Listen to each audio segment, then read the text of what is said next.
Thank you, everybody, for being here today at the bi-erasure Festival's Authors Showcase.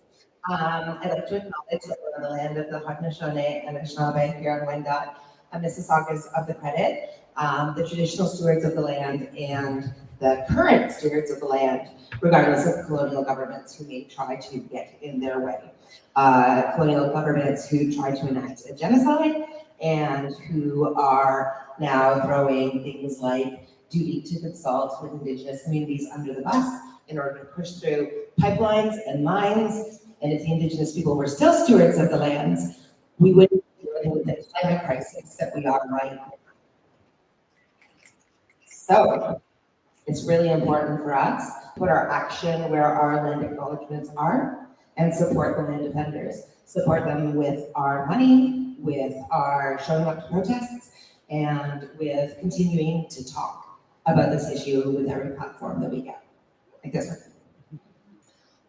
And I can't talk about a genocide without talking about the current, in our faces all the time, genocide that's happening in Gaza. And we can also take action about that because the Canadian government has not implemented a full arms embargo at all. So Canadian military technology is still enacting the genocide bombs on Gaza. So we can talk to our elected officials and really try to put the pressure on for a full arms embargo.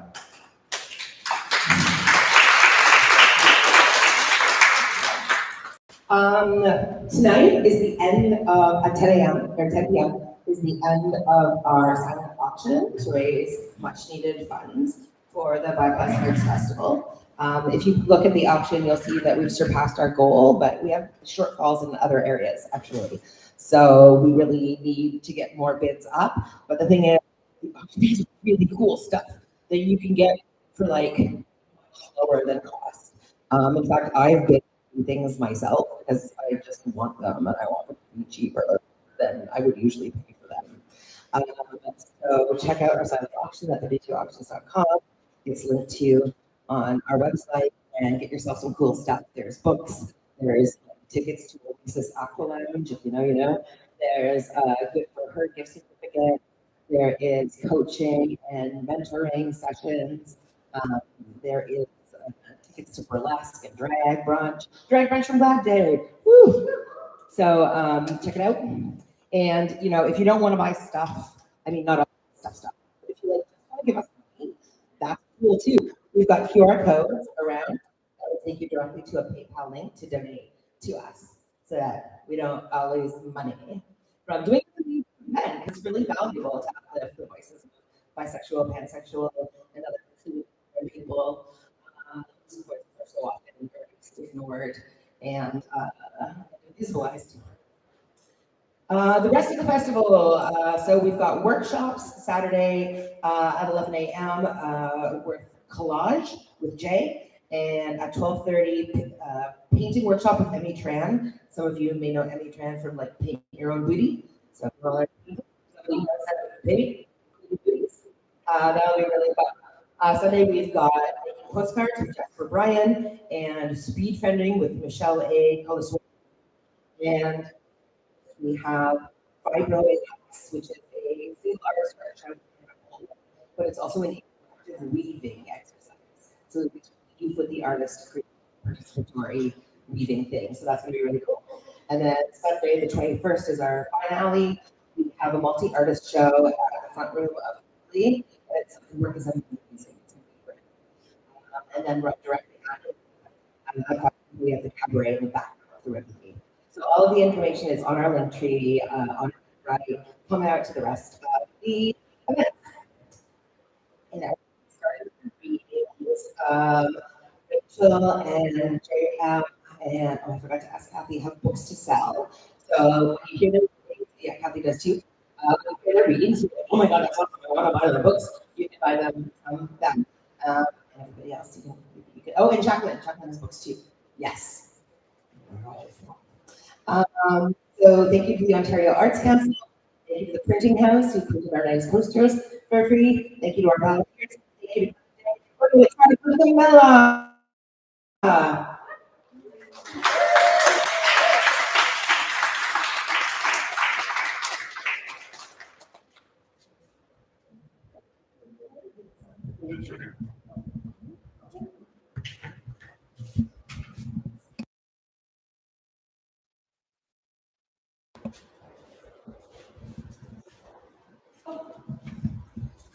do the bio.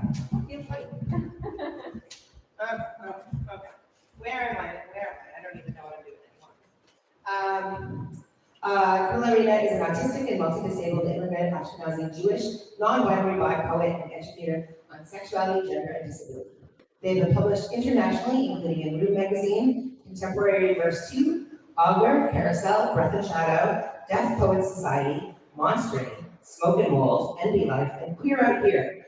I produced a chapbook called Multitasking with Feelings.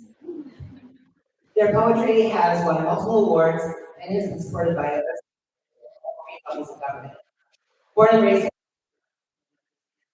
in traditional lands of several Anishinaabe and Haudenosaunee nations, and most recently the Mississaugas of Brennan. They are passionate about trees, books, Yiddish culture and language, agitating for a permanent ceasefire in Gaza and a free Palestine and radical accessibility.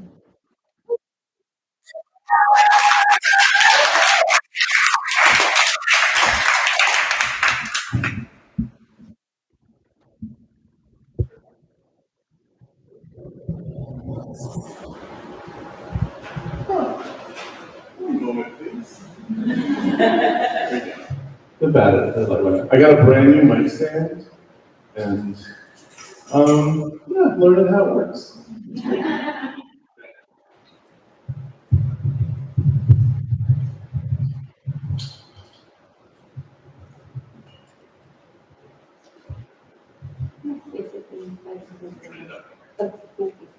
Hi everyone. I'll be reading wearing a mask because I have a sad compromised immune system.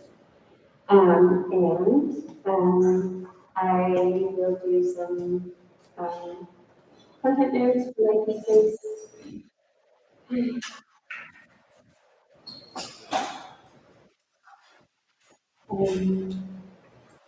The first one is the most significant thing that happened to me in the year I was 14. Content note for references to regime and airplane crash. This is called Sneaking Out. We escaped toward the end of September in broad daylight on a plane, clutching tickets we had paid for. We were, it's true, happy. We flew in one castle with a group of one dark-haired rose adult flanked by matching teenager and tween, years exposed. The plane was not a train was gone from a crash in May. There had been no survivors, not even one. It had dispersed like rain from the dark sky. And six bodies had been found nestled in the spikes of copper trees. My mother prayed through all 8 hours of the endless afternoon as we hurtled through time zones. Lucky, so lucky. We had the belongings, but they had permitted us to take what we guessed we need, what we could afford to fit in this ready suitcase. We had the cradles of to fit there, lit. We cried in paradigms needing government permission. Getting permits certainly took them off. We set out to my private appointment to secure the required passport and official medical records. We avoided eye contact with everyone else in the different rooms. We hoped none of us would give up each other. We gossiped quietly, insular, that really unfair, the third round of paperwork. They didn't know the other times. We saw the apartment that wasn't called. They rated it 90% out of 1, which let them keep 90% of their money while still not needing to renovate it. We lived in a small savings account. We couldn't take cash out of the country. So we got some jewelry and a set of fancy dishes and a fur coat and plane tickets and a hand-woven wool blanket. We gave away our beloved ugly yellow car and washing machine. Even worse, we gave away my beautiful raspberry-colored shoes. We could only have a handful of books, and I agonized over which printed friends to bring, which to abandon, never to reunite. Our new home did not publish in this language. I had regrets about Okiumbo Soda and Atakafi Nibarzo for years. We pretended we were going for a visit until the last moment when we had sponsored visas in Canada and our lives in 3 suitcases. At that last moment, we said goodbye to friends, co-workers, classmates, even those whom we hadn't liked very much. Then we went to be interrogated for hours in the cold belly of the airport. Saw our belongings rejected and given away for fantastical reasons. Heard the new dishes smash on the black conveyor belt, possibly a retaliation for having had so little to steal. We got on the defective plane, clutched hands, prayed. To be precise, my mother did. We kids just watched with anxiety, the movements of her lips keeping us in the air. They didn't stop. We didn't stop. We didn't rain down from the sky. We tiptoed onto someone else's soil, Algonquin Nation, I learned later, fumbling in both official languages. We were so lucky.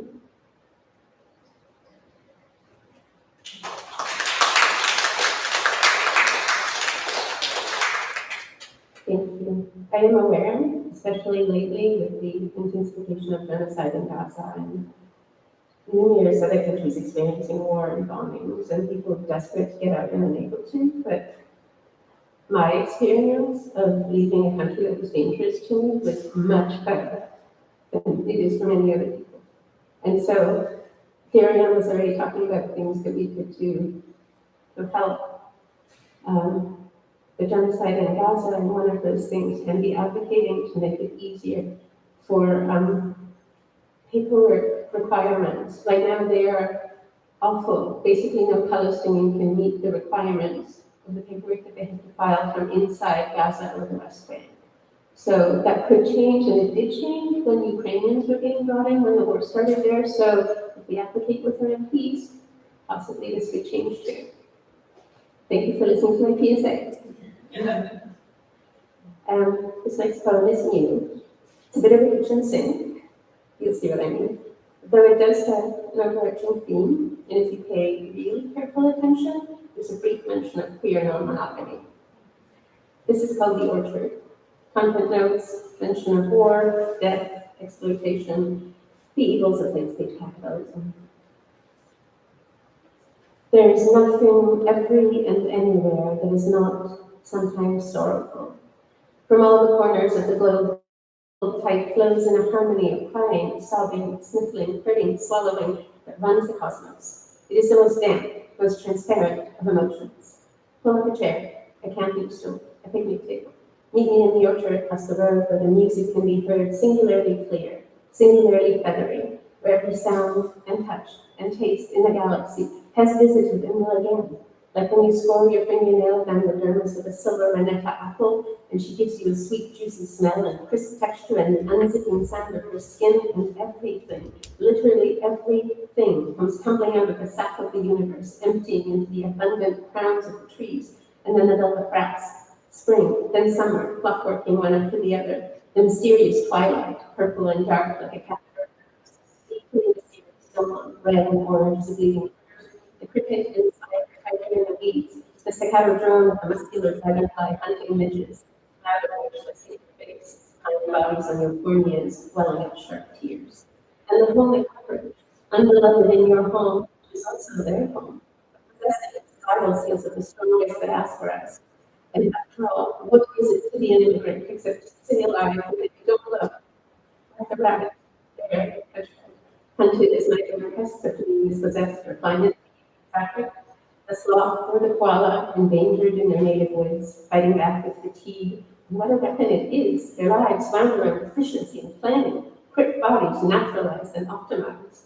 And you, who have only a cane and your fists to head into the world with, surrounded by jackhammers, microphones, sirens, smartphones powered with rare earths, powering yourself in a three-wheeled bike, a scooter, or a subway token, swimming through a sea of humans, also similar, yet each with their own mission, their own reason for tears, and unique to someone, beloved, instantly recognizable. Like I know Elf's head by silky touch and Jay's neck by maple syrup smell. Their disparate animal personalities, a cuddly, mildly surly cat, a dramatic chipmunk.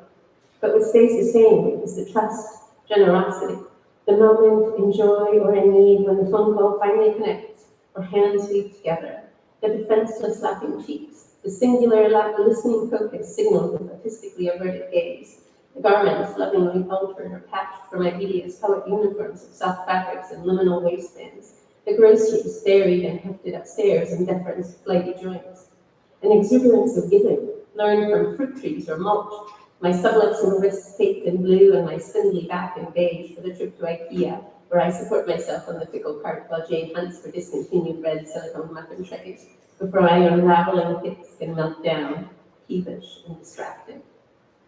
Your dearest humans are who witnesses the realest you, shouting in rage, whispering sad secrets while spooning, whining in pain, stuttering and pink with shame. Unnecessary dignity discarded. Maybe they have your same food diet, protein bars and Chinese broccoli and chocolate every day for months.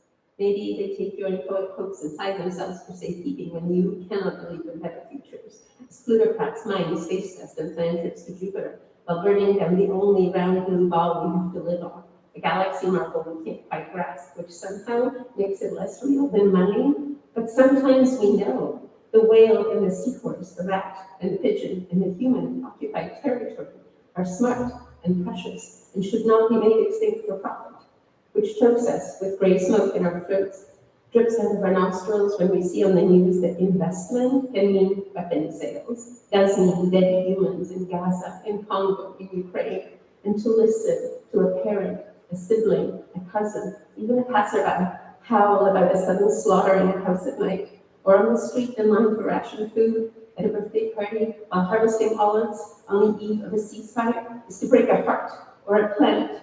The world is not large enough to contain the water, the heat generated. We are exploded like stars, fractured, fractioned, dead or complicit. We are not safe except ephemerally, and in the abundance we could have, somehow often lost. There is nothing, every and anywhere, that is not also sorrowful.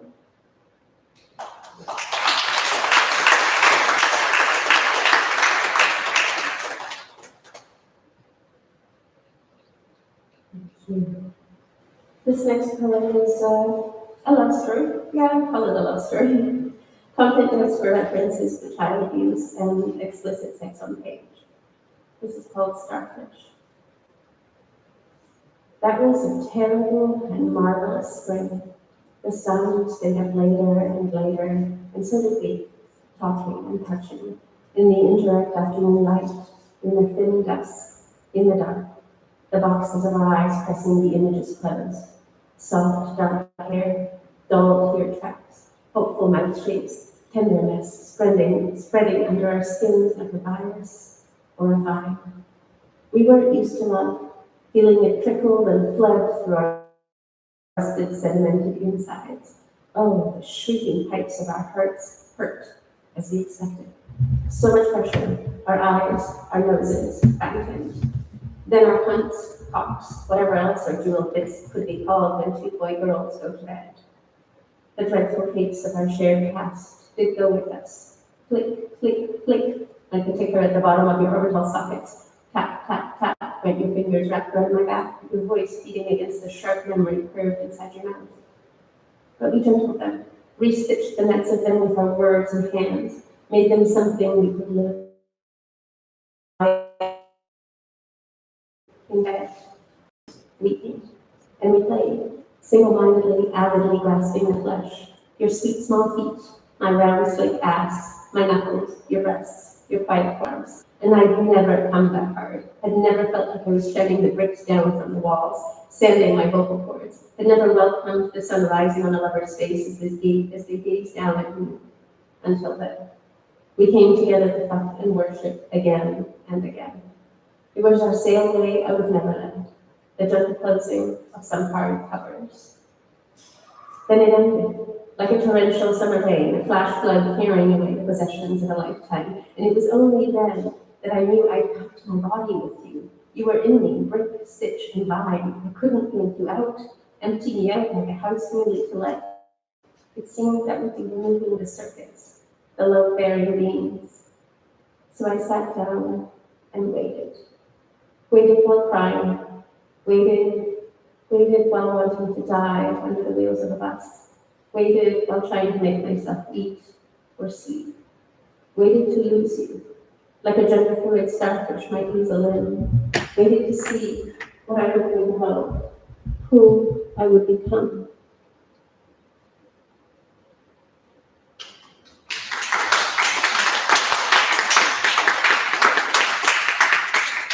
Thank you.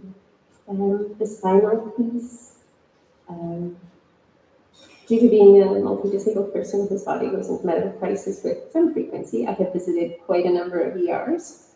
I'm currently writing a poem sequence called GTA Hospital Tour. This poem is the story of just one such visit. Strangely, I consider this a rather optimistic, hopeful poem. Content notes, medical crisis, intense pain, medical neglect. The last time I landed in the hospital, with what later the smears of the ultrasound would reveal to be a bowel obstruction, there was that moment, after waiting for 6 drip-dry, drawn-out hours and through an entire shift change, after being interrogated about the weak nerve drug in my system, trying to sound lucid, not unhinged, while gasping out answers, stuttering teeth stamping my tongue. After obediently swallowing down the acetaminophen I knew couldn't possibly help. After all of us gathered to see if the toradol slipped into my vein next would do the job. Such a suspenseful 60 seconds wait, my hand crushing yours slowly, mindlessly, like heavy stone. All the 60 seconds I could unspool before incoherence flooded me again. Then we watched the toradol shoot and miss. After the person in the bed next to me, also parked in the ER's hallway behind a flimsy screen, shuffled slowly to the nurse's desk on my behalf. Or possibly theirs, as my screams roamed off the dingy walls, my nociceptive neurons sparkling furiously, ferrying red, loud, pulsing bundles of data. That moment, 6 hours after I came in, when they pushed the plunger on the decision to try morphine. A fresh 60-second clock, and suddenly I felt nothing. A big absence, an echoing lecture theater, a rotunda of laugh, like silence in the synagogue before Kol Nidre, like shock as the slap hits, like a prey animal playing freeze tag. I blinked, slowly opened my mouth, found I could speak in words again, but with sedate diction, like my tongue was as yet unlubricated. And I said, "Oh my God." I gently squeezed your hand. Then everything, even living, seemed possible again. You said I was high, but I'd never been that present. When that enormous noise was subtracted, and underneath what I could feel was the blood moving down the thin hallway in my neck and through my chest, down to my rounded abdomen and into my legs, my eyelids descending and ascending, the lanceolate shape of my muscles and my thighs, my arms, one per pole for a 6-inch stretch from the first touch catheter, my woolly tongue shifting and furling in my mouth. All I could feel was that I was alive and grateful, and all I wanted to say was, "Oh my God." Thank you.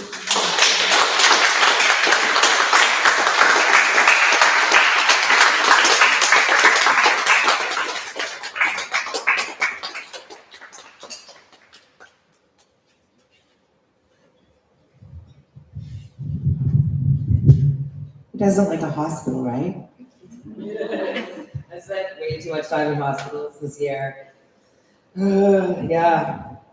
So next up, we have Rachel. Oh. Do you want to sit or stand? I'll stand. Yeah. I like standing more. We can do anything. We've got options here. The next question after do you want to sit or stand is, how tall are you? I am 5'2". You seem taller.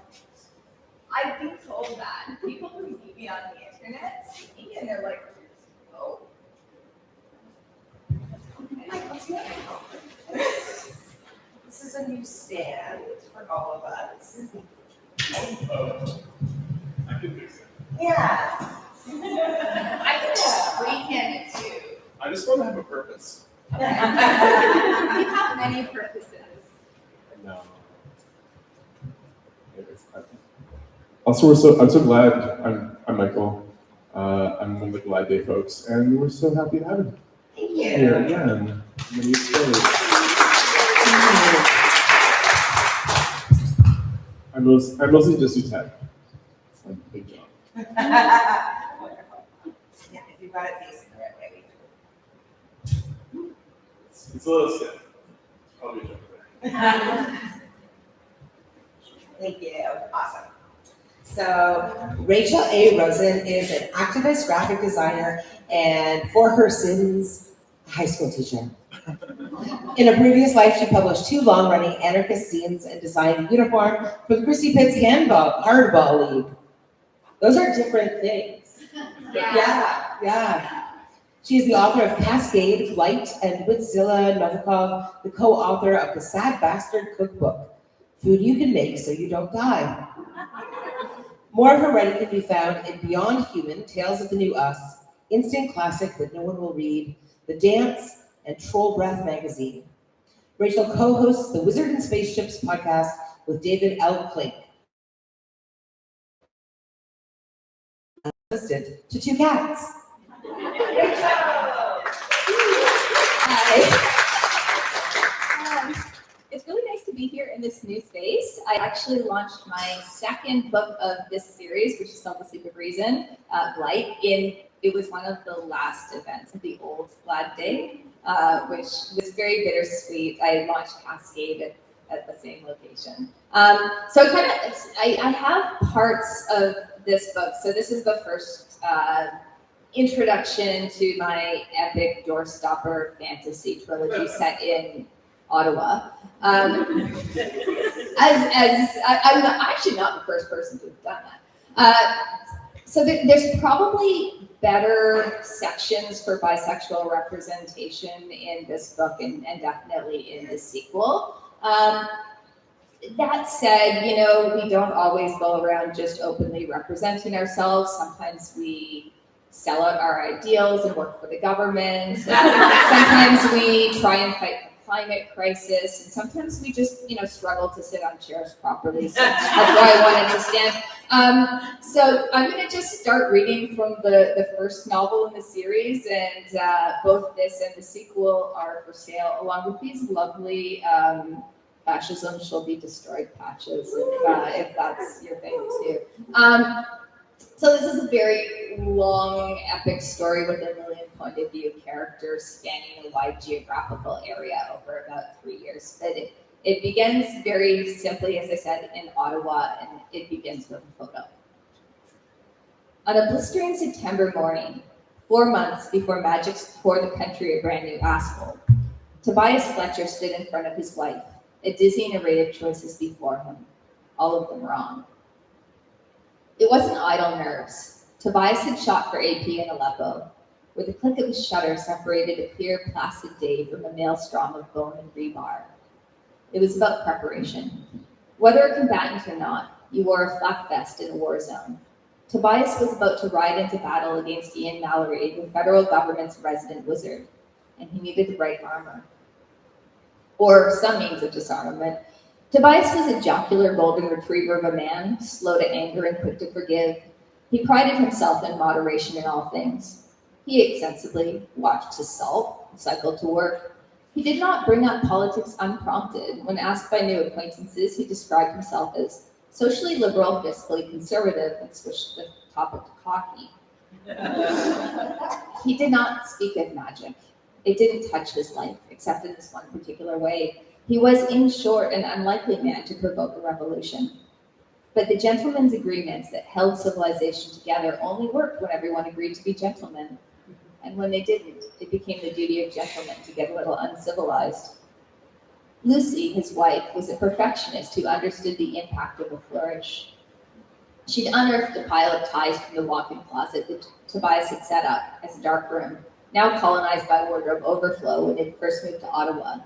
She held 4 ties between her fingers and he squinted at them. The blue felt partisan, the red politically confusing under the present mercurial landscape.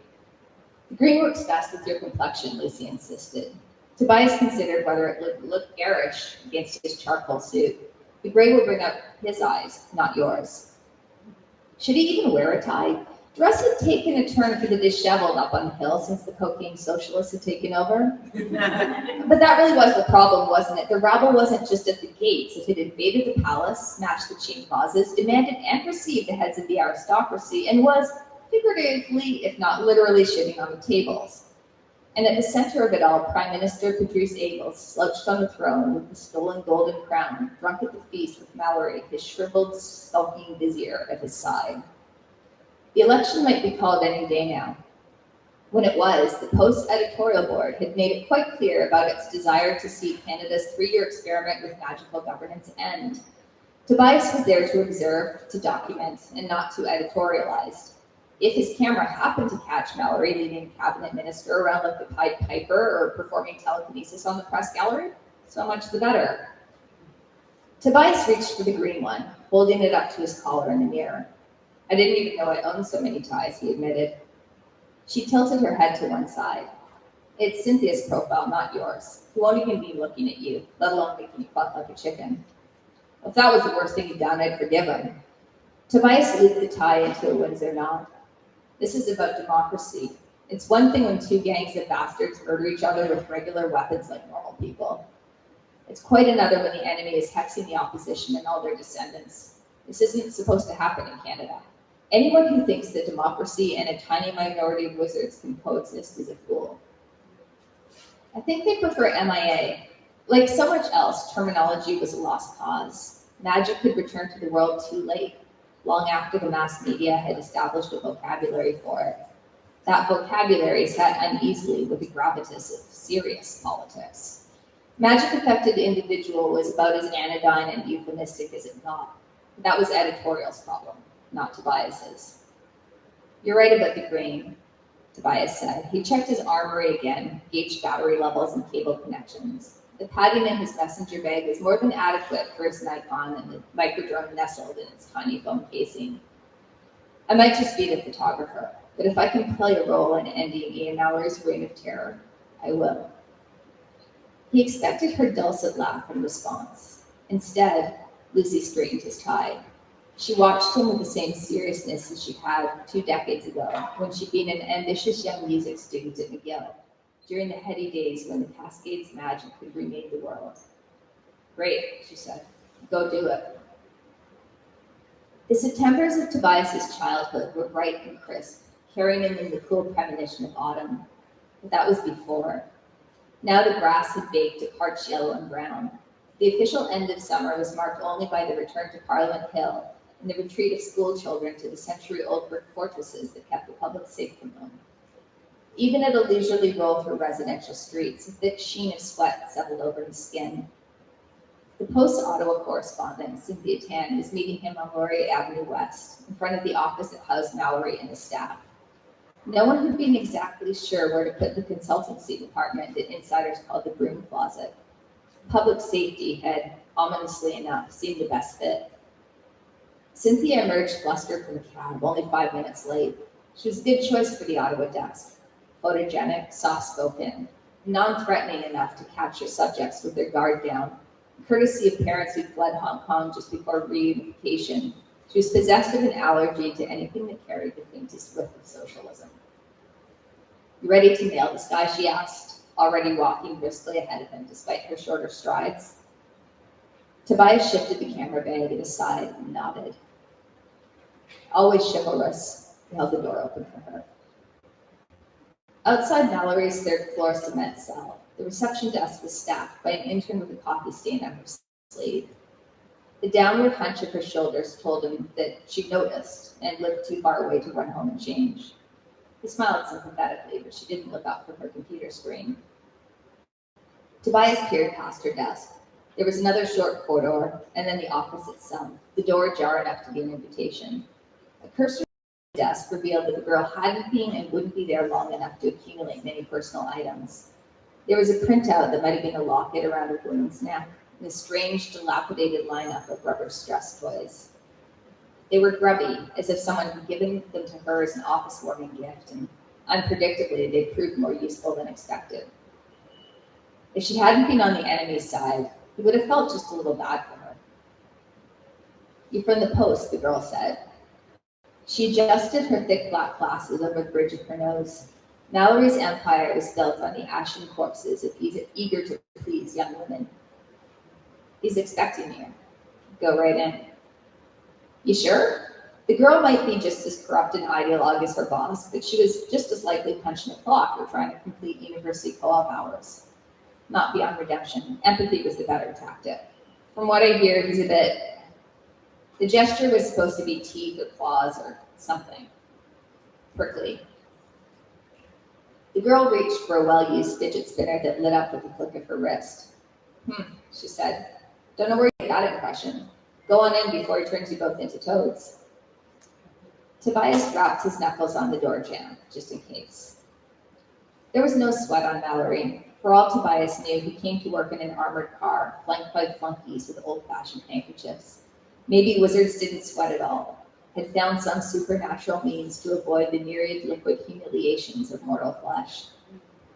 Mallory wore a suit and, yes, a tie, gray, as Lucy had predicted. He leaned backwards from his desk in a tall leather chair, whipping them both inside. The teenage Tolkien aficionado in Tobias whined in disappointment that Mallory hadn't actually opted for a wizard staff and robes. He supposed that would have been a little too much to ask. Lanky and ragged, with hair the color of rust shot through with gray at the temples. There was nothing overtly mystical about the man. Tobias's own personal Saruman was fraying around the edges, and for all his legend, was just another bureaucratic drone in a swiftly bloating state apparatus. Last election, when an unexpected conflicts of economic catastrophe, personal scandal, and Tobias could only assume magic as dark as Vanta Black had swept the party to power. Mallory had been all charm, but he'd aged decades in the years that followed. If Tobias turned the right way, he saw something more than physical weariness. Desiccated gray flesh clinging to bone, a grim, top-lipped death's head. Izzy, his microdrone, wouldn't capture that Dorian Gray degeneracy. It was just too new to react properly to magic. But the older generation DSLR might. He got lucky. "Ah, good, the legacy press has arrived," he and Mallory announced, barely looking up. Even the craggy stone of his Newfoundland accent, exaggerated and parodied in countless editorial cartoons and comedy sketches, eroded into a muddy, undifferentiated Toronto grumble from his years of living there. "Cynthia Tan." She put out a hand, which he shook, bemused. "This is my photographer, Tobias." It took more than Mallory's crushing grip to throw him off his game. He waited for the feeling to return to his fingers and set up his gear while Cynthia attempted rapport. "Do you prefer magic-affected individual or..." "Patrice calls me his court sorcerer," Mallory said. "My preferred term is charmer, if it matters to you." Small mountains of crumpled paper littered his desk, marked with intricate labyrinthian designs. Tobias caught one and unfolded it. What he'd taken for black pen, maybe graphite, was a series of precisely etched scorch marks. Cynthia, serene, took a seat across from Mallory. Tobias framed the shot, letting Cynthia's questions drift into the background. The lens kept going out of focus. The edges of Mallory's thin lips curved upwards in something less a smile than a wolf's snarl. Was he flirting with her? Stranger things had happened, though. If that were the case, he was barking up the wrong tree. Anyway, I never refuse a good character assassination. How's old Greek Curtis these days? Still ruling the newsroom with an iron fist? You stated in the past that you see the country on the precipice of crisis, environmental, social, economic, and that magic is the solution. Would you say the party is any closer to solving these problems? I'll get the obvious joke out of the way first. My vision of this country's political future is so preposterous that it takes magic to make it work in practice. Fortunately for all of us. Mallory's fingers sparked white where they tinted. One stray ember burned a moment on the polished mahogany of his desk before fizzling out. Tobias abruptly remembered that while Ian Mallory might be a cog in a machine, a cog could still grind you underneath it. I happen to be a fucking magician.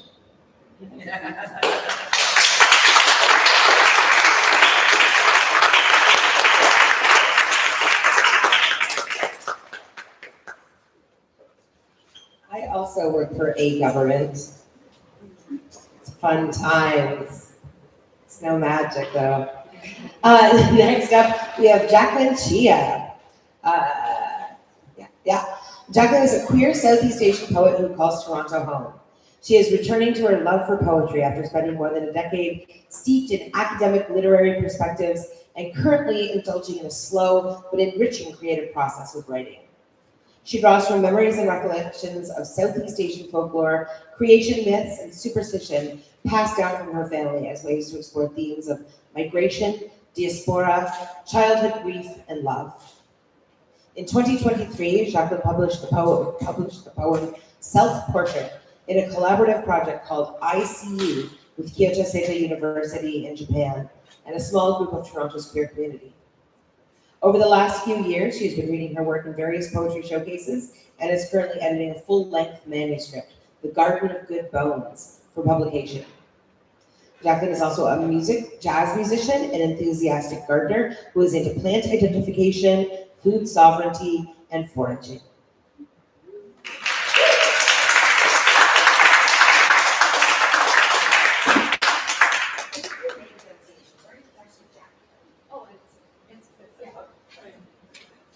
Hi.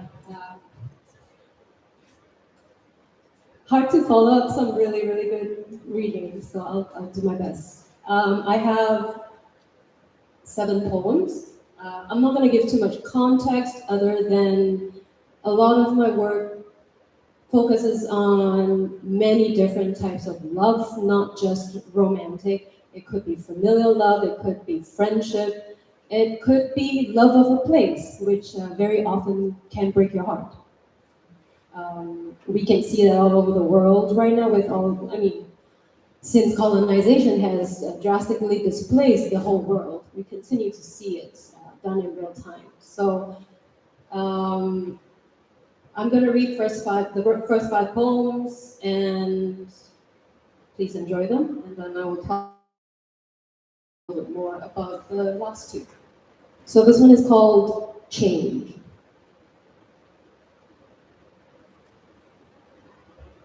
An old pine tree, root-splitting rock, stands alone atop the cliff, bound by no mother, no devotion, bent, but not by time. Is it lonely? Loved? How has it lived? Every day, the old pine becomes wind, then bird, a sunlit cloud, becomes sky, becomes what I cannot. Thank you.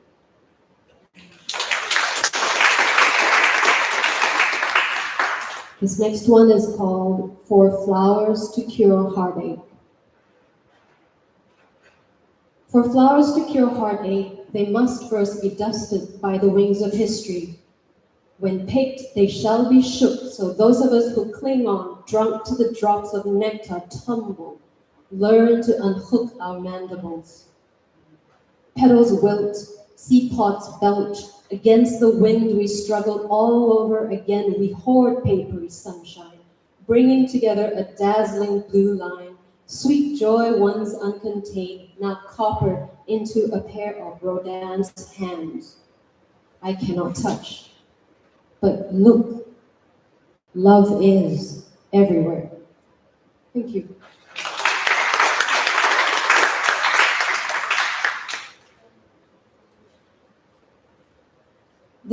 Called this poem is a talisman. It is also called transmutation. I haven't decided. And it's been through many iterations. Let me tell you this. To love is to change. To brace yourself to be changed over and over again. To undo yourself in the space between ritual and worship. Where I wanted to tell you I cried while telling someone about my garden, but deleted the text. Instead, I just sat there and peeled fisted petals of a peony that shall never bloom now, because I remembered the nights you laid in bed, pinned by the streetlight's persimmon hue plastered on the wall, skinned and exposed like the soft flesh of bruised fruit. My mind spun mad and blue during the lover's hour, curtains flower. I thought about Li Yang Li and his poems about persimmons.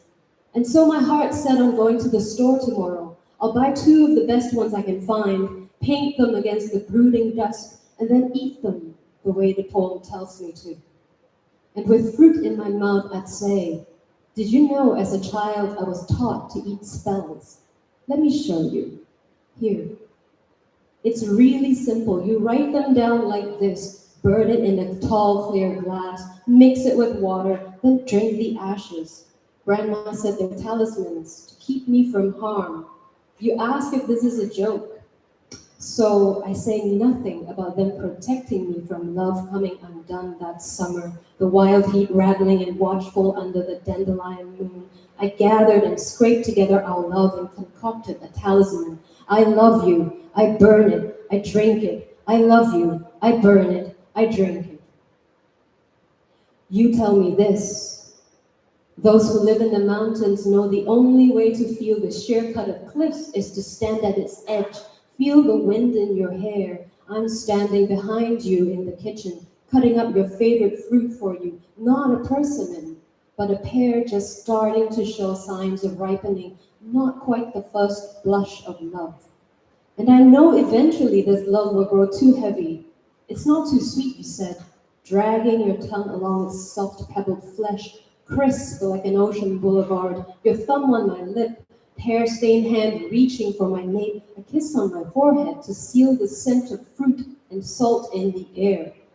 Outside, a shore breeze beckoned, and between us the silence crested, washing off your smile, my world vanishing behind your soft, dark gaze. Bright lights blinked over our laughter. You licked your fruit-tinged lips, and suddenly I was blue, made of sea glass, lapped by water, chipped and half buried in sand, and I knew I had to love all of me, take back all of me. I love you, I burn it, I drink it.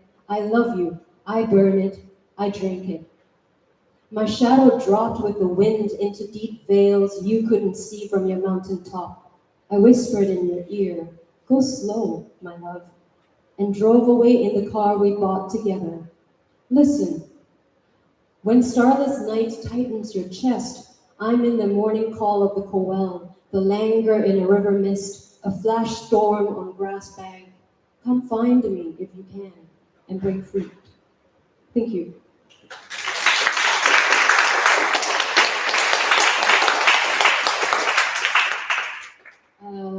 This 4th one is called Evening Star. I think you can begin to see a theme in my favorite color in these words.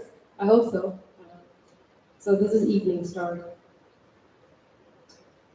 Tell me a story about the blue that emanates from the back of your curve. My darling, how did it come to be? In your voice, there's a tale of the night sky, of all the lovers who defied heavens, crossed the Milky Way, and those who turned back. When you dip your feet in the running water, do you imagine that is how we travel among stars? Thank you.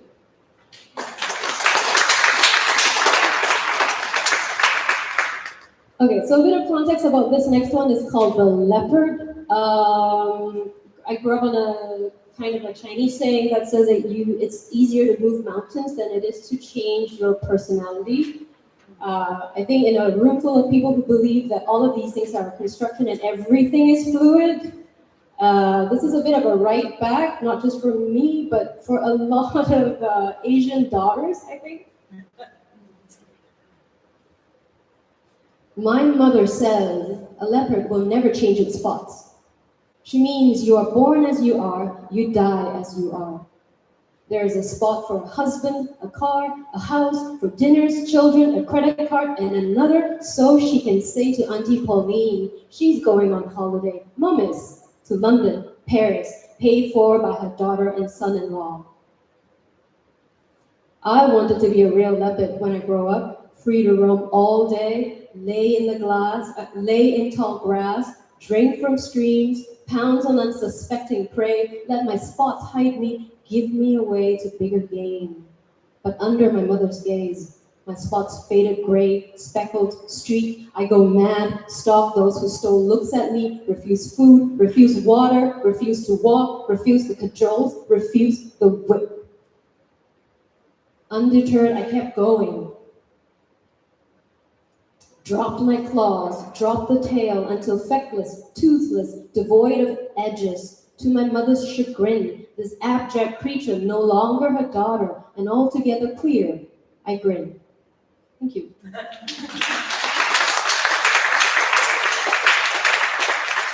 So I have two more poems, one short and the other one's a little bit longer. I have printed this little mini chapbook because the two poems are in here with the help of Queering Spaces. And I think there are some leaflets around that tells you a little bit more about what Queering Spaces is about. Yeah, so take one home.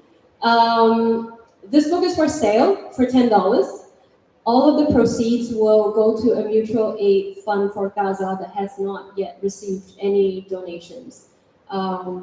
You can donate more, you can buy more copies, and you can drop me your email, and once I make that donation, I'll send you that link.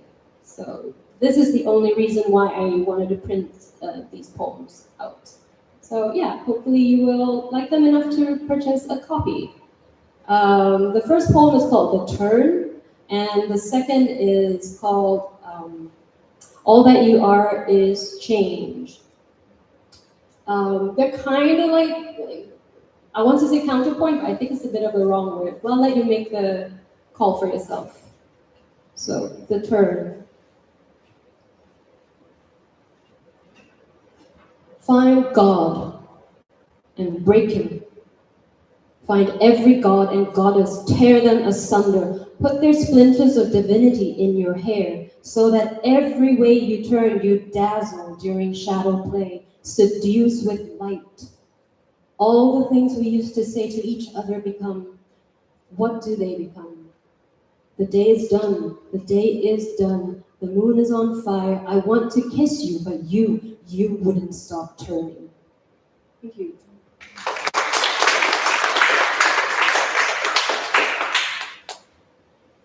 All that you are is change. A week ago, the streets reeked so much of lilacs, they were almost the path to a different time on a random evening in a world before lilacs existed. And you played the Miles Davis record, Kinda Blue, before I ever knew jazz existed. And all I knew of the world was how to tell time from a tiny little watch my father had strapped on my left wrist when I was 7. Becoming prisoner to a face the size of a quarter, chained to the width of my wrist, my space amplified the way Kinda Blue did, yawning the months into years, a silence wide enough that I didn't know how to close it, so at first I merely gave up. Always easier to do at night than in the hour just before dawn, when upon waking, just like that, my chest bloomed with rose-hued patches of hives, beautiful. My hands, unable to resist scratching these welts and efface them, as if to say, why not let me write on my skin? Doesn't this body belong to me too?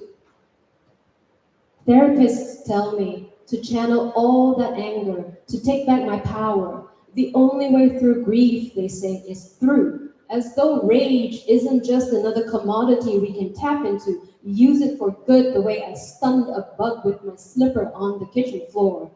Their legs kicking fervently in the air for several seconds before they die. Time of death? The pot of pasta. Friends are knocking on the door. My face drips of relief and horror, but soon enough everyone compliments me on a dish well made. So emboldened by praise and wine, I regale to my guests in a meek voice the tale and audacity of the extermination that took place earlier.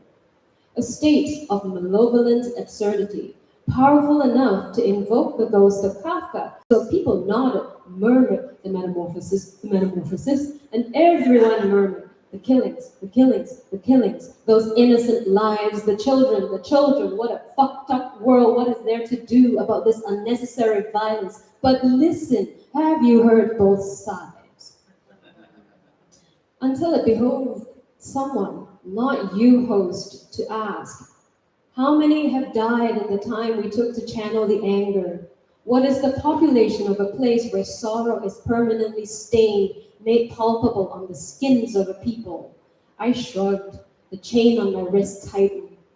Later, as I was doing dishes, laundry, and podcast, background hum, the scrunched up pulp of paper towel and bug in the trash can caught my eye. Is it still alive? I sat down on the sofa with my phone and a bowl of figs, eyes wet in a soft blue glaze. I ate 8 figs in a row, trying hard to swallow. I live in a dance of information and a self-lying belief that life isn't living unless it is completely knowable. But what exactly is knowing these days? The chain makes me grimace, going back years to a period when I thought about Oedipus stabbing his eyes out with Jocasta's brooch pins, and often wished he'd done it the Chinese way instead and scooped out his eyes with a spoon. And now he comes back to haunt me, so I find myself hardly using one these days, drinking my soup out of the bowl cradled between both hands like a good Chinese girl, scooping rice with a fork like an Ang Mo Kia. And remembered that when we were 16, Yvonne said she loathed using spoons, those force-feeding giant metal scrapers. You can't taste anything good with them. And one time I tipped a cartridge of ink into my mouth, swirled it in bitter, thick saliva, wondering what words have been etched on my tongue and which ones did I swallow. Surely a just world is one of them. And here I must confess, I'm more in love with beauty than justice, and that's the way this world seduced me. Stole my rage with offers of sterile uniformity, white walls, beige tone pathologies, until the blandness made me sick, washed out, and I saw that I've been seeing blood through rose-tinted glasses.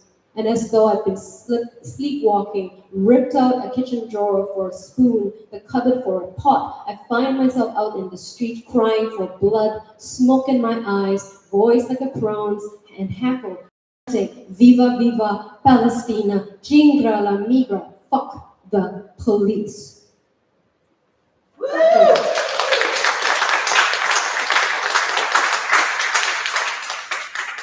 Pots, pans, hands, spoons, forks, chopsticks are all required materials for building a new world. Noise and song and dance, the bright-eyed grit of the city, all have been summoned to this tasty, spicy, messy world where I cannot stop thinking about you, and all that you are is change and difference and dazzling beauty. I say you are my world, your laughter sending me soaring towards the azure sky.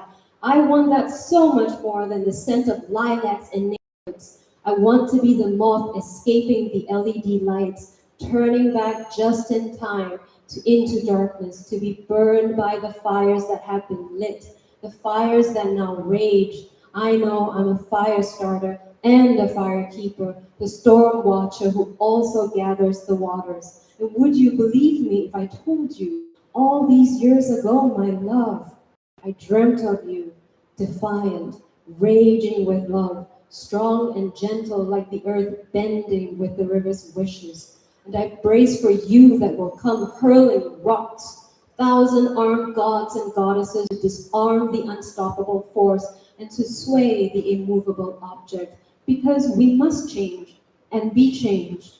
All that you are is change. We must learn again how to cup our hands so we may carry water to all our children, who may someday offer it back. Thank you.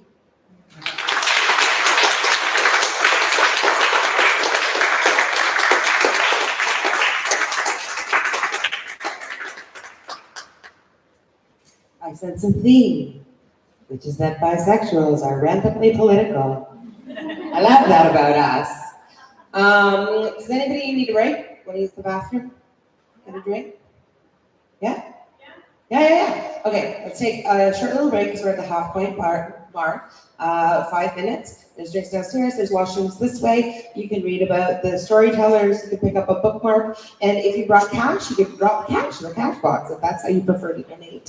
See you all back here in 5. Okay, so we'll get started again. I do want to thank specifically Michael from last day. Woo-hoo! oldest LGBTQ bookstore in the world. It's like, you know, the cat with 9 lives. You think it's dead, then it comes back. So we're so glad to be here. Glad Days New Space. There's books below. Please buy books. I also really want to thank Faye, our wonderful tech person. Woo! This is being live streamed on YouTube and recorded. And so, you know, if you have friends and family who can't be here tonight, they can watch it after the fact. And that'll be awesome for everybody and wouldn't be able to do it without Faye's wonderful technical expertise, because I am not a technical expert person. Faye is actually the tech for the reading series I run called Brockton Writers Series. Woo! And there is bookmarks here and also downstairs at the check it. Do you call it a? I guess you don't call it a bar anymore. The drink counter. The drink counter, where you also pay for your books. Anyway, there's more bookmarks there, but there's also bookmarks here if you want to follow my bi-monthly. Is it twice a month or every other month, you ask? Both. No, it's every other month. Is there anybody else I wanted to thank? Oh, all of our collaborators, Queer Toronto Magazine, where we had launch last night. Woo! If you haven't checked out QT Magazine, check them out. They're fantastic. And the organizing team of Alana Boltwood, Holly Clausius, Tara Shore, and Jasper Bryan. And up next we have J.M. Fry, and I know better. J.M. Fry, an author and lapsed academic. She writes queer speculative fiction and cozy romantic fantasy. Her debut novel, Triptych, was nominated for 2 Lambda Literary Awards and garnered a place among the best books of 2011 from Publishers Weekly. And her new novel, Time and Tide, was named one of New York Times best romances of the year. Her life's ambition is to step foot on every continent, only 3 left. Antarctica, I assume, would be one of them. Yes, okay. She lives in Toronto, where she's surrounded by houseplants because she is allergic to anything with fur. Like her main character in 9/10, that's the newest one actually, 9/10. Like her main character in 9/10, she is also allergic to chocolate, but not wine. Jam!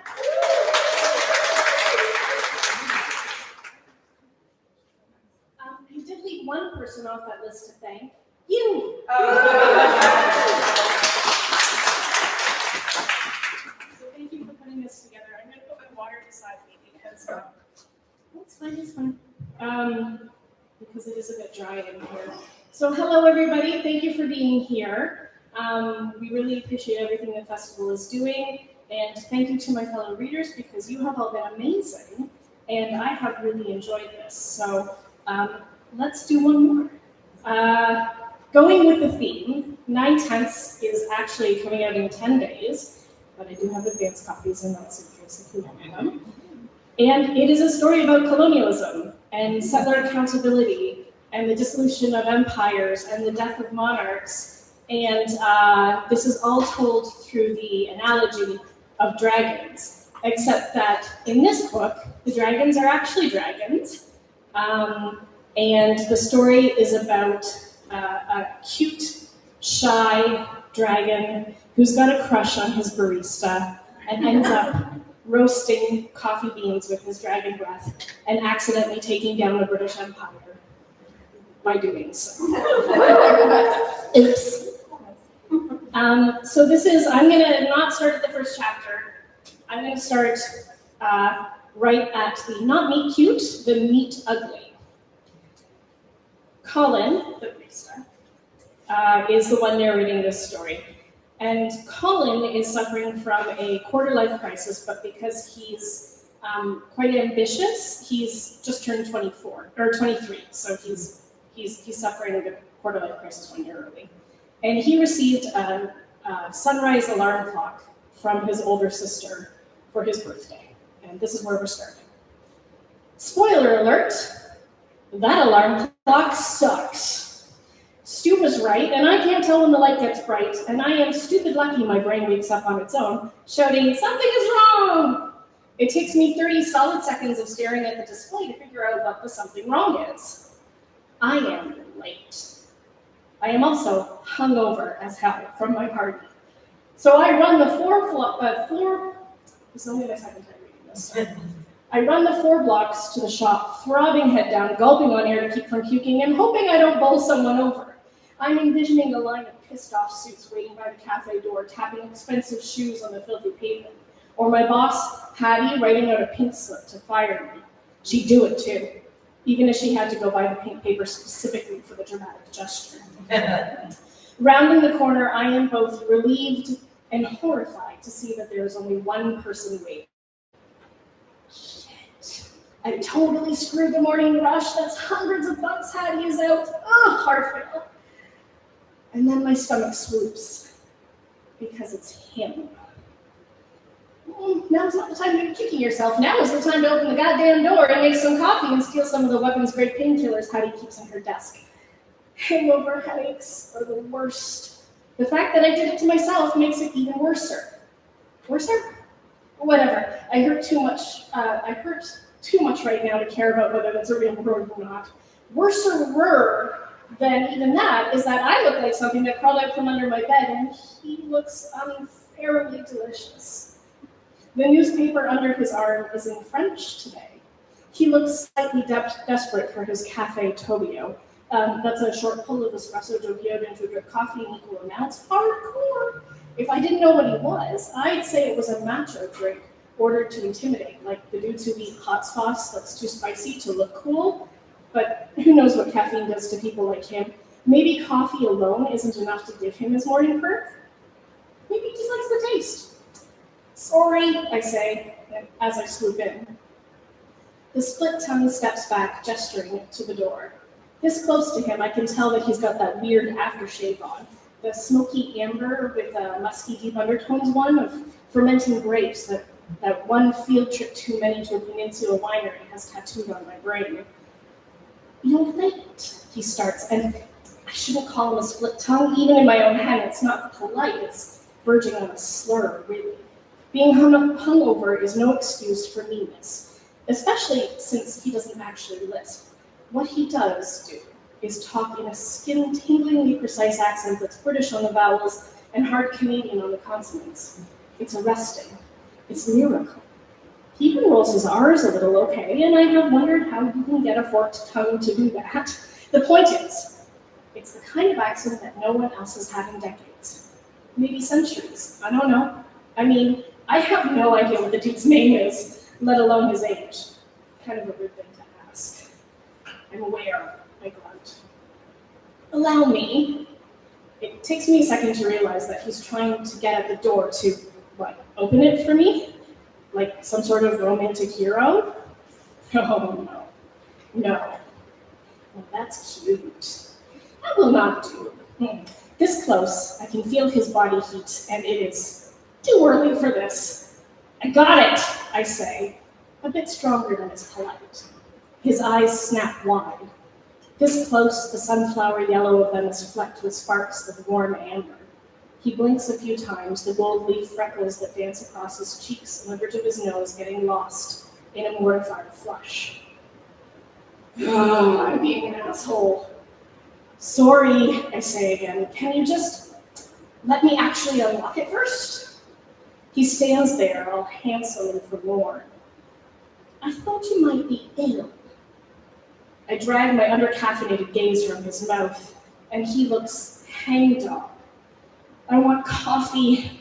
I want him to back off. I want to kiss him. I am so hungover. I am being so uncoolly feral right now. What is wrong with me today? All right, come in. He heads for his usual front corner table. He must know he looks good sitting there.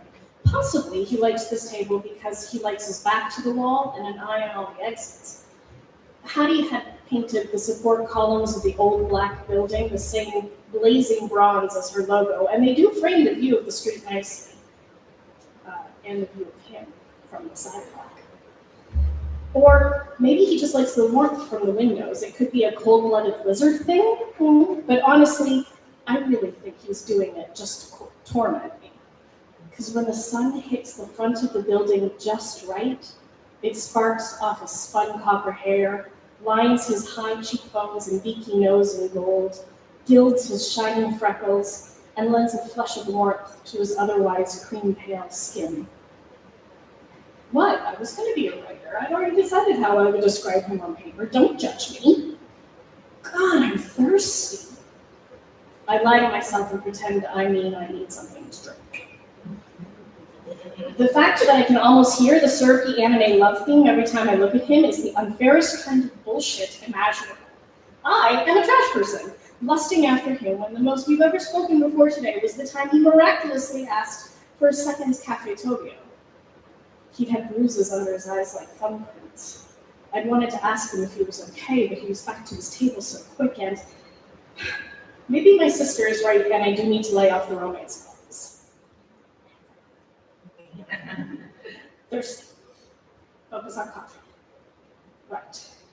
Maybe I just need a glass of ice water instead. Maybe just a whole ass cold shower.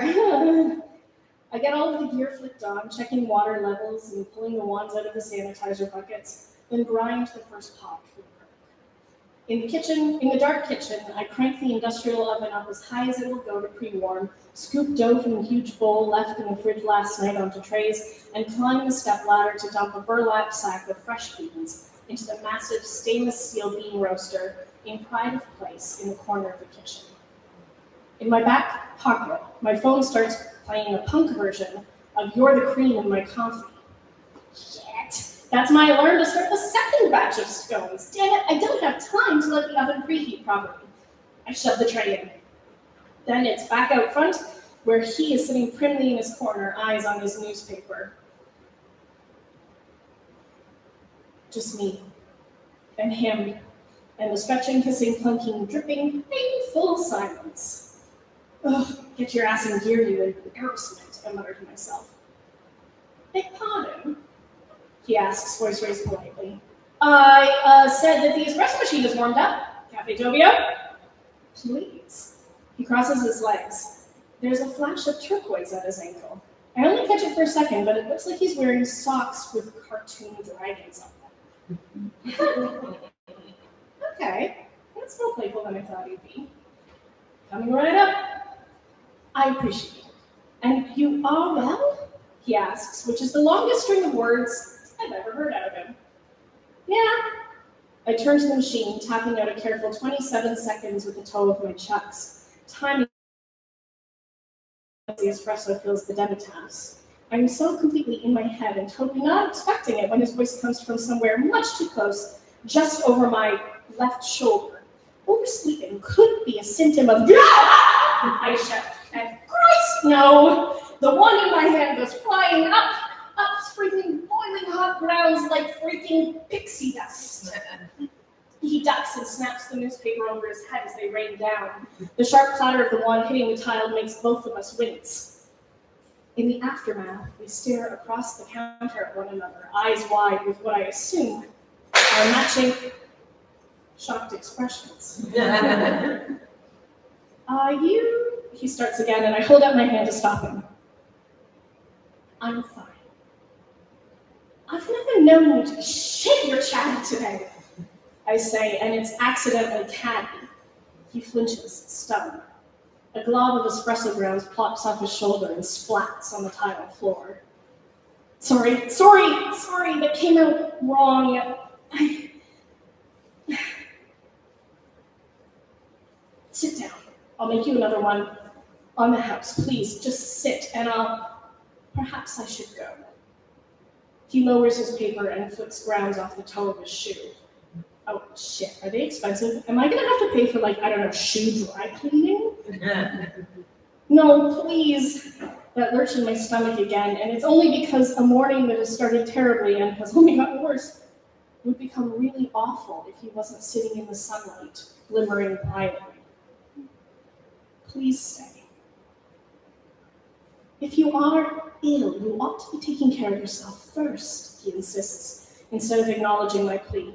Don't you have a colleague who could cover? I got a new alarm clock. I didn't wake up. It's fine. It doesn't matter. It does to me. He crunches the ruined paper in his hands, flexing and twisting. In fact, perhaps it is time I confessed that I smell something. Burning. You smell burning? Wait, I smell it too. His gaze flips to the door behind me, slit pupils dilating. The kitchen. The scones! I squawk and spin on the spot. I slip and spill espresso, toppling sideways. Before I can hit the ground, he lunges across the countertop, catching my arm in a grip that is stronger than I think he realizes. It also prickles. Trying to get my stupid feet under me, I catch the barest hint of red scale and black long-tip nails, and then his hand is back to being perfectly pale peach, fussily manicured, and human. I shrug him off and push through the door. I shouldn't have gasped. That was a stupid thing to do when the air is heavy with smoke, but I do, and jerk to a stop, folding double, coughing. He runs into me, I nearly topple. That prickling grip pulls me upright again. What can I do? He starts, but then the fire alarm cuts him off. I forgot to turn down the goddamn oven. I'll get it. He reaches out with his free hand. It's now covered in deep red scales, his fingertips ending in delicately curved claws. Holy crap. He's dexterous, able to work the knob, then swing down the oven door. Black smoke, oily with burning fats, cascades into our faces. I cover my mouth and nose with the edge of my hand, eyes burning. Oven mitts, I warn. Not necessary. He's got the tray balanced in his claws. Now, where should I? And that's when the fire suppression system kicks in. It lets out a sharp high whistle that startles him so badly that the claws of the hand still holding onto my arms spasm. They go right through my shirt and into flesh. I holler, and 5 things happen at once. First, he drops the tray of scones. It clatters off the tile, sending burnt pucks of dough into the air. 1 smacks into my leg and 2 pelt him as we dance away from it. Second, he yanks his claws out of my arms, blood on the tips, and freaking hell it stings. Third, white foam pours from the pipes that ring the kitchen ceiling, coating every surface in a bitter-tasting cloud, including us. Fourth, the guy makes a sort of gurgling belch noise, then a sharp, bony click accompanied by a spark on his lips that looks exactly like the kind you get from a lighter. He spits fire right into the corner, where the giant, expensive, custom bean roaster is. The drum is perforated, and the beans inside it immediately go up in flames. They are so hot, they burn blue. The steel drum starts to goddamn melt. Oh, yeah! He gasps in horror, dithering on the spot. Holy shit, I say, clamping my hand down over the punctures on my arm. I'm terribly sorry, he shouts over the sound of the alarm and the hiss of the foam deflating around us. I didn't mean to. I was startled. The urgency of the situation suddenly hits home, fire crawling up the wall towards the ceiling, and I scream, "Put it out! What do you want me to do? Suck it back up!" He shouts back, all his cool calm evaporating in the heat of the inferno. "I'm a dragon, not a fire extinguisher!" Well, fuck this meat cute straight to hell then. Thank you.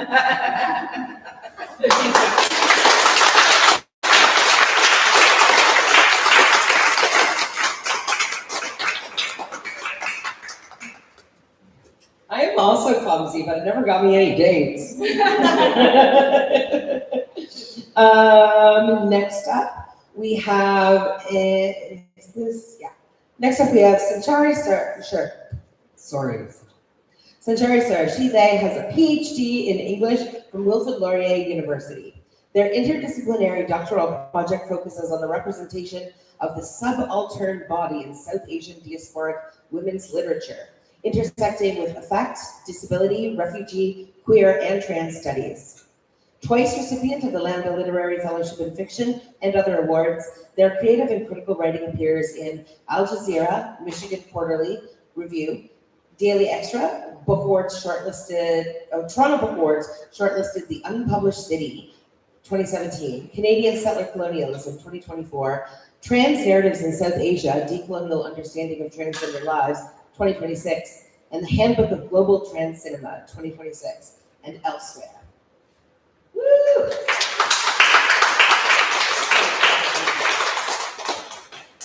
Hi, thank you, Dorian, and thank you, Michael, as well. So I'm going to read an excerpt from a short story called Riding a Wolf. It's just for context, it's about a teenage girl who's trying to get out of this relationship with a much older guy. And a content warning for a reference to a sexual act.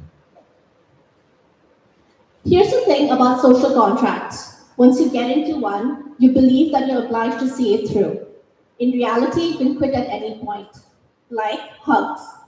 My female peers seem to know the apt way to respond. Either lunging forward with both arms flung around a neck, a half hug with someone you know marginally but want to come off as friendly, or a handshake to ward off the possibility altogether. They are even privy to the exact amount of time these exchanges are meant to last. A split-second decision before executing their chosen form of entangling limbs on the body of another person. I either flail or am seized with inaction devolving into awkward waving. 2 decades will pass before I recontextualize my reticence as undiagnosed ADHD, responsible for my inability to access executive functioning, a skill set readily available to my neurotypical peers. At 16, when the wolf responds to my email with a number to call him, I dial him from the phone installed in the room I share with Minu. The line is both our internet dial-up and Baba's fax machine, a phone I use to talk to boys. If anyone ever rings back, he's greeted with deafening fax tone trills. I miss you, he says. His voice is breathy, throaty, not unlike the horny boys I frequently encounter. I roll my eyes. It's been 3 days. You do not know the power you have over me, he rasps. Come to my hotel room, we'll have privacy. The wolf is unaware of my aversion to hotel rooms. In my imagination fueled by Bollywood films, hotel rooms are dubious spaces where women go under duress and often leave sobbing. What's more, the wolf's hotel sits across from Royal Suites, whose glass window looks into a bar filled with expats and out-of-town businessmen in the evenings, middle-aged pot-bellied dudes in suits. Rumor has it that these men often retire to one of the rooms above with a sex worker. And it's barely been a few months since Pri and I waited in the lobby of a shady hotel on the other side of Fahidi for Fatih to return from a room into which she had willingly disappeared with the guy. We suspended our annoyance and creeping fear while the sky darkened from burnt orange to bruised blue. In the end, we asked the female receptionist for the room number and went and dragged Fatih out. Thankfully, as Pri and I like to admit when it's the two of us, Fatih was fully clothed when we found her. Decades later, a famous Bollywood actress will be discovered drowned in a 5-star Dubai hotel bathtub, her husband allegedly drinking outside in the room for hours. Come to Khalid Center, I say. The mall next to your hotel, there's plenty of privacy there. What I don't tell the wolf, the mall houses an unmissable McDonald's. I often frequent with Fatih and Pri for its 1 dirham soft serves. It's at the end of our street, 10 minutes away. The wolf refuses. He keeps refusing throughout the week and the week after. A few days before he's due to leave, he says, "Why are you being so cruel? Meet me outside or forget it," I say. It's easy to be firm with the wolf. The stakes are low. If you really question your heart, you will know it wants me, he says. I don't want the wolf or his Bollywood-inspired platitudes. There are others who keep me occupied. Dalia's cousin, a marine biologist in training in Pondicherry, I met at her wedding. He sends me polite emails, often ending with precocious innuendos. I had a dream. There was an angel. I asked her to take care of you. She said no. You know why? She said angels don't take care of angels. There's Dhiman, a boy in my economics class, the class clown I'm infatuated with, but don't know where I land on his crush radar. I'm a nerd on the margins who occasionally hangs out with the popular kids. A tall hulk, he becomes bashful whenever we bump into each other in the corridors or by the buses. His shyness a contrast to his in-class comic timing. In a few months, our interactions will gather organic momentum and propel us into a serious relationship. Finally, Gaurav. He now dates a girl closer to his age, but in a parking lot near my building, in a car, he comes to me for after hours handjobs.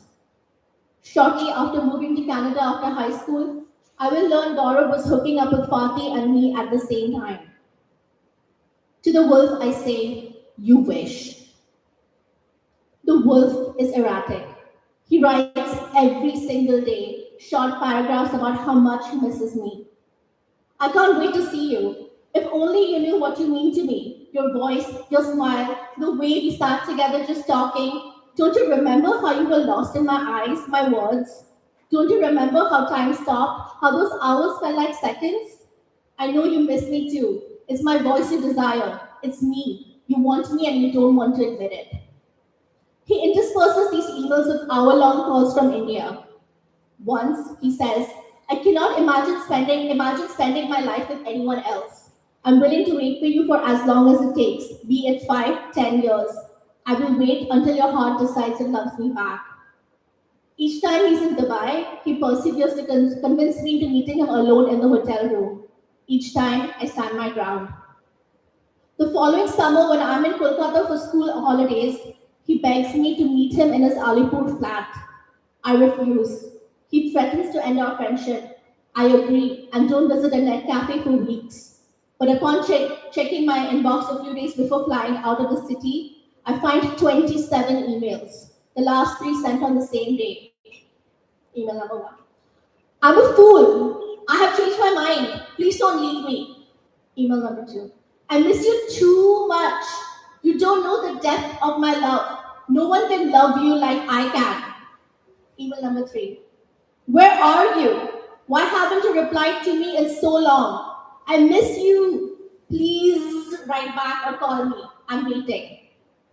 Soon I turn 17, entered 12th grade as the highest scoring humanities student, and as predicted, Demon and I graduate to boyfriend-girlfriend. I stopped meeting up with Gaurav and tried to end things with the wolf over email. I'm dating a guy in my class. Please don't try to contact me again. I wish you all the best. The wolf is saran wrapped, clingy, transparent. He rings almost immediately, the phone moving into fax tone without a fax coming through. 5 calls cascading into an unbroken bellow. I pick up on his 6th attempt. I'm in Dubai next week, he says. Meet me once, just once. I won't come to your hotel, I say. Tell me where. Fatih, Pri and I solve our most complicated issues on the steps of my building. Afternoons are ideal, the too hot, too bright sun discourages loiterers, streets booming empty. The last time we sat sequestered in the building shade, it was to deliberate the yellow shirt guy, Fatih's stalker. The day Fatih met him in Khalij, the yellow of his shirt matched the yellow of McDonald's. So that's how we kept referring to him. He showed up outside her building, blank called her house at odd hours. We ended up taking the help of her ex and his buddies, high school athletes, to threaten him into leaving her alone. How do I get rid of him? Permanently.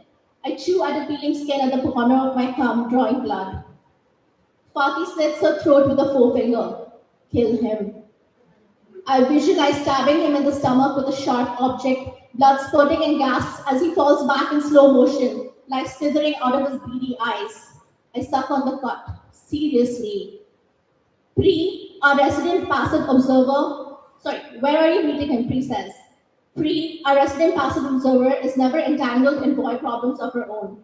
2 years ago, the 3 of us went to an off-campus prom. While Fatih and I beautifully made out with our respective partners on the dance floor, Fatih with her then boyfriend, me with a brown-haired stranger, Pri firmly kept her hands stuck to her sides like a wooden mannequin, stirred around by her dance partner, a bald dude with a pencil mustache who smiled too much, to keep him from stealing a kiss or copying a feel. A year after I moved to Canada, Pri will meet her first and only boyfriend at the school science fair. Years later, her husband. Wherever it is, I'm not sure about going alone, I say. Ask him to come to Bakir Moebi. She refers to the convenience store between our buildings. I've got an idea. Bakir Moebi is crowded even on a weekday. The supermarket boasts separate sections for beef and pork and carries every snack imaginable from Bangladesh, India, Pakistan, and Sri Lanka, catering to its South Asian customer base and their myriad religious sensibilities. It's here Ma buys multicolored flowers and chopped sugarcane in tiny plastic bags for her weekly prayers to Santoshi Ma. I asked the wolf to meet me at 5 when the store sees its highest traffic. Amidst the milling bodies in the tiny space of the market, should any auntie or uncle spy our exchange, I can pretend I was saying hello to a familiar face. Under the glaring fluorescent lights, I recognized the wolf by his easy pretense of scanning a row of spicy kurkure. One way to survive a wolf is to stun it. If it's not backing off, and you have no opportunity for escape, aim for the face, its nose in particular, as it's highly sensitive. Priest's plan is simple. Make yourself so repugnant, so repulsive, so disgusting that the wolf is forced to retreat.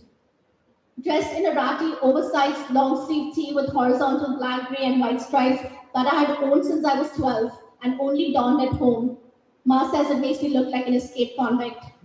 And loose, ill-fitting black pants from the giveaway pile for our next India trip, I approach him. Hey, what's up? The wolf's darting eyes assess my greasy forehead. As coup de grace, I had slathered coconut oil into my hair, tying it into a messy bun. The oil field partially clouds my glasses. His nose wrinkles on contact with the pungent scent. You don't seem too happy to see me, I say. He stumbles backwards as if terrified of falling into a hunter's trap. I thought you missed me. He holds up his hands, palms facing outwards. Well, I tease the dry, flaky skin of my lower lip with my teeth, nipping, tugging. Aren't you going to say something other than I? You don't look like how you imagine me. Having taken care not to brush my teeth that day, I flash him a yellow smile. He takes off his glasses, rubs the bridge of his nose. I take a step forwards. So, we have met like you wanted. Shall I take your leave? He tilts his body away from me, as if he's made a decision to no longer engage. I nod at him, take slow, deep breaths to prevent the giggles from bubbling to the surface. For a second, his upper lip curls backwards, bearing a set of perfect white canines. Thank you.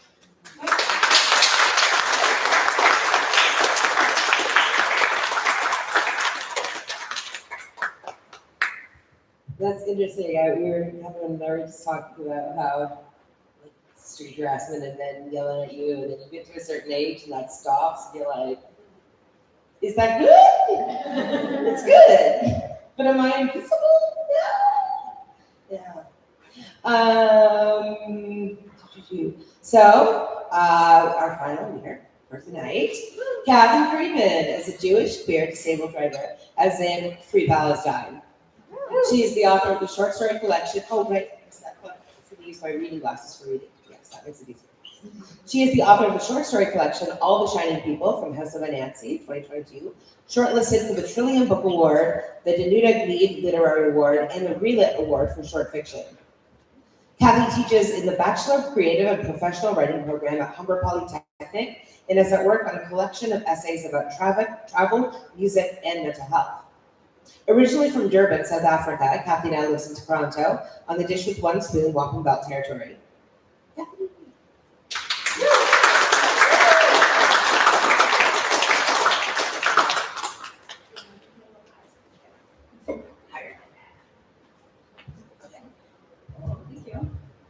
Hi. Thank you so much. Thank you so much, Dorian, and everybody at this festival. This has been such a phenomenal evening of readings, and thank you so much to Glad Day as well. It just, thrilled to be part of the festival. I'm going to read I do have books for sale, just get that out of the way. My short story collection, if anybody's interested. But I'm going to read from my in progress collection of essays. So I'm going to read nonfiction, which I don't know, seems like kind of a weird thing to read these days because I don't know what's happening to the truth. Like I haven't seen it in a while. And it is a little bit, it's quite a personal piece. It's about sort of coming into my bisexuality finally. Like it took me a freaking long time, but I, finally got there. But I just wanted to say how unrisky it feels, given what's going on in Gaza, which almost everybody's talked about tonight, because it's so pressing and it's so urgent. And there was an open letter this week that I signed along with 243 other Canadian writers, at least trying to bear witness to the journalists who have been murdered in Gaza. And I cannot fathom that kind of bravery. I cannot fathom the conditions that they're working under, and I can't fathom being murdered just for trying to do a job. So I just wanted to say that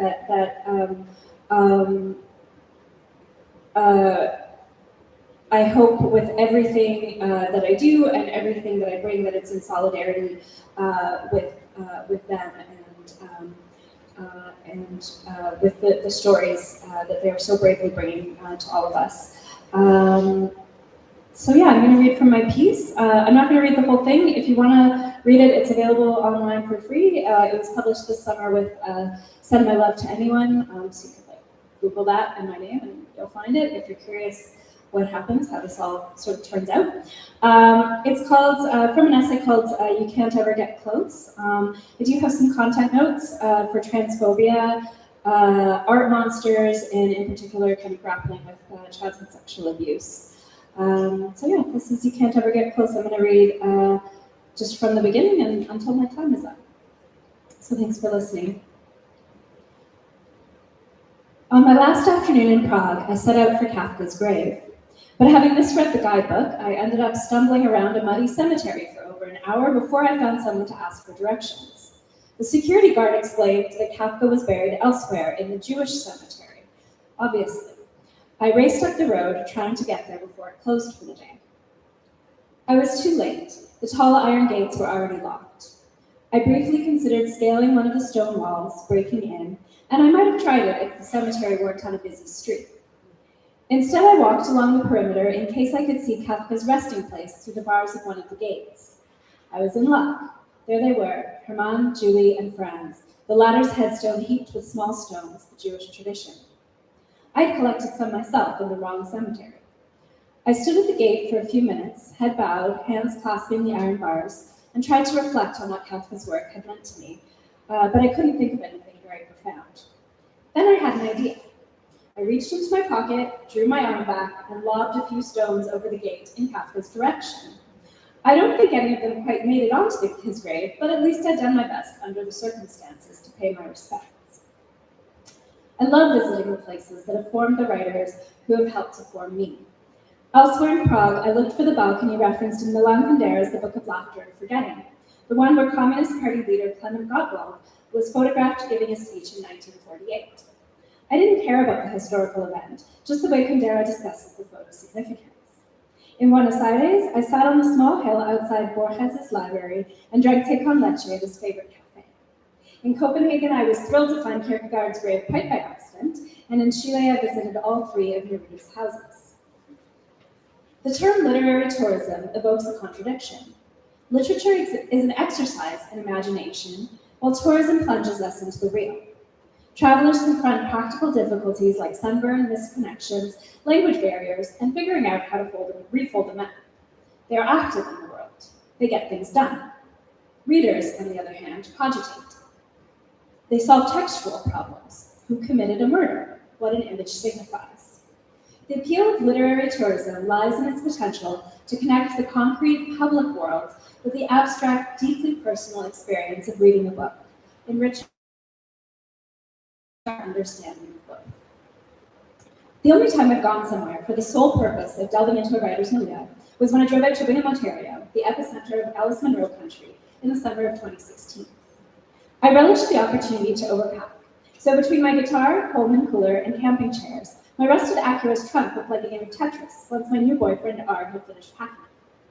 The car's air conditioner died many years ago, so the sunroof was open and the windows were down as we headed through the clogged Toronto streets up to Highway 401. We had somehow managed to cram everything in, although I did have to drive with a loaf of bread on the floor just behind my heels, wedged up against the seat. From the 401, we drove northwest through Brampton, finally approaching Huron County via country roads. Past Orangeville, the view opened up. Unlike other parts of southern Ontario, the bush and farmland here struck me as almost perfectly flat. We saw an Amish couple traveling by buggy in the opposite direction, a man lifting his hat and greeting. We also passed the usual rural sites of grain silos and weather-beaten barns and grazing livestock. Munro herself once commented that the scenery in this part of the province is not particularly well scenic. There is not much call for those places on the highway where people can stop and give their attention to the view. She seemed to love this quality, however, writing that she was intoxicated by the landscape. I became a Munro superfan via Runaway, which I read around the time it was published in 2004. In particular, I loved the triptych of stories about Juliet, a Munro stand-in. In Silence, Juliet is abandoned by her only child, cut off for no discernible reason when Penelope joins some sort of religious cult.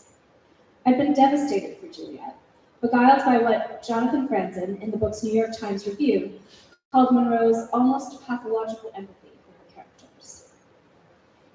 This empathy doesn't appear to have extended to her own children, however. In 2024, the Toronto Star published the shocking story that Munro's daughter, Andrea Skinner, had been estranged from Munro for decades due to her decision not to leave Gerald Fremlin, the man who began sexually abusing Skinner when she was 9.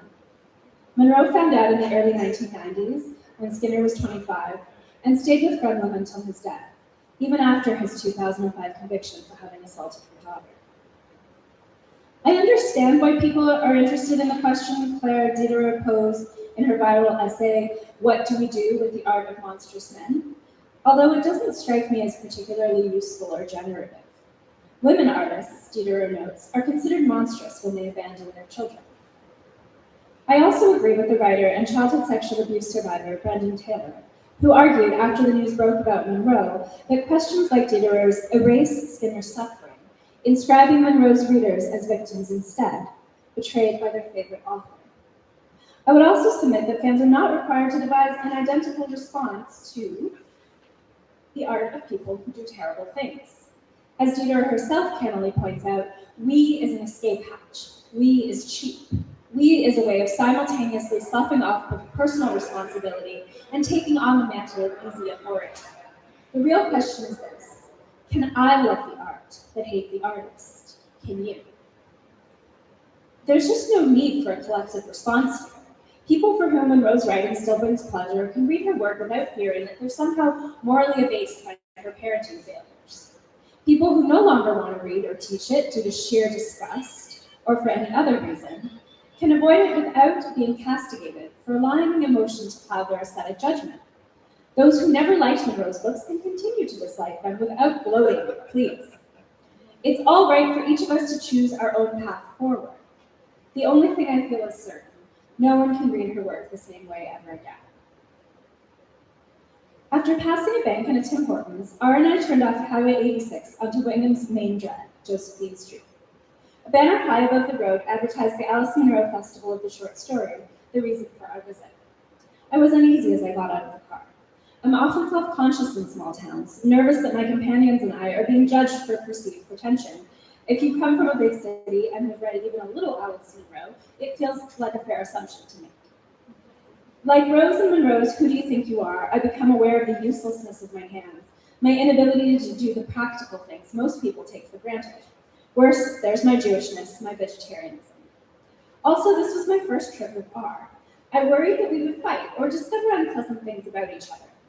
But mostly, I feared it might be dangerous if anyone here suspected he'd been assigned female at birth. I'd messaged R on a dating site a few months earlier because he loved Barbara Downey and his photos made me swoon. I liked that he was trans. Or perhaps, more precisely, I didn't give it much thought. Then on our first date, I found myself studying him carefully, transphobically. From one angle, I thought he looked boyish and handsome. From another, I saw an older dyke with close-cropped hair. I was jaw-droppingly attracted to him while panicking silently, another transphobic reaction I'm ashamed to admit. Cocktails turned into dinner at the restaurant next door. Afterwards, we squeezed under my umbrella and made our way to the Gladstone to meet a couple of his friends. Outside the hotel, he grabbed both my hands. "It's been so long," he muttered. "I'm not sure I remember how to do this." And then he kissed me. Despite intending to move slowly, I wound up at R's apartment a few days later. His bookshelves were stocked with feminist classics and Scandinavian noir, his walls lined with local art. We talked all night. In the morning, he took my hand as he walked me to the elevator, saying he was proud to be seen with me. Meanwhile, I was so anxious I could barely function. We went on one more date. After he admitted that he'd lied about his age online, he was 14 years older than me, not 10, I crossly said that he should have told me before we spent the night together, and he got emotional. It was too much, too soon. I called things off. Then I texted him again a week later. In Wingham, at Grumpy's Old Time Eatery, the friendly waitress didn't flinch at the timbre of R's voice when he ordered a fish burger, and she directed him to the men's bathroom. I started to relax. We were safe here, unremarkable. Alice Munro tried to remain inconspicuous for much of her life, using her seemingly conventional lifestyle to hide the fact that she was a writer, one whose books included bad language and explicit descriptions of sex. No one smirked when she spoke at parties, or asked if she had an agent yet, or mistook her for the self-published author they'd been avoiding, thinking who the fuck let her in. All of this has happened to me. For the simple reason that Munro avoided such parties. In a memoir about their relationship, her daughter Sheila writes, she has spoken of her art for dissembling, for concealment, which allowed her to remain free and detached, almost without a self. Sheila observes that this is a useful skill for a writer. Later in the memoir, it becomes clear that Munro's double life while she was growing up was a way to survive. Stuck in an environment hostile towards her private daydreaming self, from Huron County's relentless winters to the small daily horrors she suffered and witnessed at school, her mother's rigid expectations, Wingham's deeply conservative values, women's limited options at the time, and her family's grinding poverty, Munro was determined to fight for her survival as an artist. Sheila writes that she sees her mother in her autobiographical story standing apart, not letting herself be overwhelmed by pity, having to save herself, resisting something that was false and sentimental, resisting love because love means being engulfed. Sheila never mentions what such apartness might have cost her mother, or herself and her sisters. The night of our second date, after a swing dance lesson and talking for hours over dinner, I offered to drive our home. We were sitting in my car, still parked in the driveway, when I broached the subject. I had never dated a trans person before. Was that a problem for him? He confessed that he hadn't dated at all since transitioning years earlier. "Oh God," he said, "I'm starting to dissociate." I put my hand on his leg. "Don't. Stay here with me." He explained that most people misread him as a cis gay man. He stopped. "And it upsets you because you feel like you aren't being seen." His head tilted back, eyes squeezed shut. He nodded. I identified as straight, if loosely, and since I'd long thought of gender as fluid and trans guys as men, I hadn't anticipated that dating art would change anything for me. Then I started questioning myself anyway. I'd experimented with my sexuality when I was younger and had eventually decided to call myself straight to indicate a tendency, not to limit myself to partnering with cis men or to buy into gendered relationship norms. Still, I was scared shitless. So had I been concealing my true nature from myself this whole time? Did I have a true nature? We'd intended to catch the festival's opening reception, a creative response to Huron County's book banning debate of the 1970s, featuring a staged reading of Beverly Cooper's new play, If Truth Be Told, as well as festival authors reading from banned books. But we arrived late and decided instead to go straight to our campsite at the provincial park near Goderich. I caught up with Cooper a few weeks later. She explained the background to her play, which is based on the period of Munro's life soon after she moved back from British Columbia to Huron County to live with Fremen. By 1976, a debate was raging across Ontario about banning books from high school curricula, kind of like Alberta today, including Margaret Lawrence's The Diviners and Munro's Lives of Girls and Women. Monroe defended the diviners at public meetings in London and Clinton, while living amongst the same people who wanted it banned. Monroe was already a famous writer when she moved to Clinton, yet Cooper says she took the backlash very personally.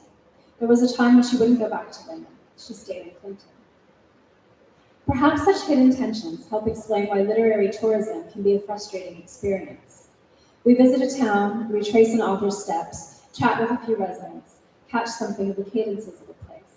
All of it a poor cousin to the private, complicated, mysterious currents that have shaped the author's life. In a 2009 interview, Monroe revealed that she too has made pilgrimages to the former homes of beloved authors. There's always disappointment when you see the reality, she says. You want to get close to something you can't ever get close to. Indeed, this last sentiment could also apply to her fiction. Her characters' deepest impulses remain elusive, even to themselves. That first night, instead of attending Cooper's play, we pitched our tent and brought some beers down to the beach to watch the sunset over the lake. I took selfies, R kissing my cheek, me grinning like a fool. Later, I built a fire and I got out my guitar. For his upcoming birthday, I learned to play a Johnny Cash tune. Then I played Ani DeFranco. I don't even have to ask, I said dryly. I'm sure you know all the words. He'd given me a million queer points that day for reciting ABBA's Take a Chance on Me, but then I'd lost them for knowing the words to every Springsteen hit. We stayed up late beside the fire, singing and passing our beers back and forth. Over the summer, in bits and pieces, I would tell R about the grooming and sexual abuse I suffered when I was 6 years old. He was the first person I told, besides my therapist, and he believed me without questions or judgment. Sometimes I wondered aloud to him if I'd made up these childhood memories, if they were some kind of perverse wish instead. He just said, I really don't think that's possible. And it was everything I needed to hear. Thank you.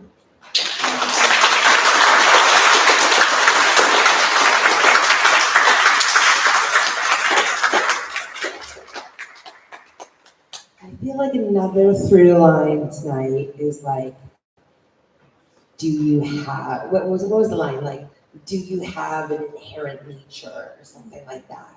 I think I felt that in a lot of this too, like, it's the dragon, it's the leopard spots. Yeah.